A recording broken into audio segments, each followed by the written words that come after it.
ఏమి చదువు రాని పూరి గుడిసెలో ఉండే ఫుట్పాత్ మీద బతుకుతున్న బుగ్గలు అమ్ముకుంటూ ఏదో చేసుకుంటూ బ్రతుకుతున్న ఒక అమ్మాయికి కూడా సెల్ఫ్ రెస్పెక్ట్ ఉంటుంది. ఆర్ఫన్ కానీ సెమీ ఆర్ఫన్ కానీ ఎటువంటి పరిస్థితులు ఉన్న పర్సన్ కూడా at the end of the day నువ్వు ఆర్ఫన్ అని చూస్తున్నావు, పూర్ పర్సన్ అని చూస్తున్నావు, కానీ వాళ్ళు హ్యూమన్ బీయింగ్. సెల్ఫ్ రెస్పెక్ట్ ఇవాళ రేపు ప్రతి ఒక్కరికి వచ్చేసింది. నేను దాన్ని అప్రిషియేట్ చేస్తా.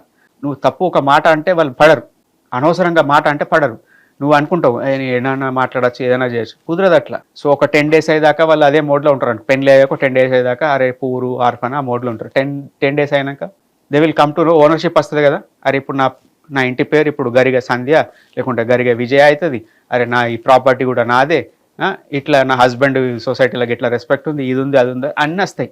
వచ్చినప్పుడు ఆటోమేటిక్గా పూర్ పర్సన్ లెక్క బిహేవ్ చేస్తారా? People will change over course of time. సమయం సందర్భం బట్టి లైఫ్ మారుతున్న కొద్దీ వాళ్ళు కూడా మారుతారు. వాళ్ళకు కూడా హక్కు వస్తుంది మన పైన. లేదు ఇది తప్పు ఇది ఒప్పు అని చెప్తారు.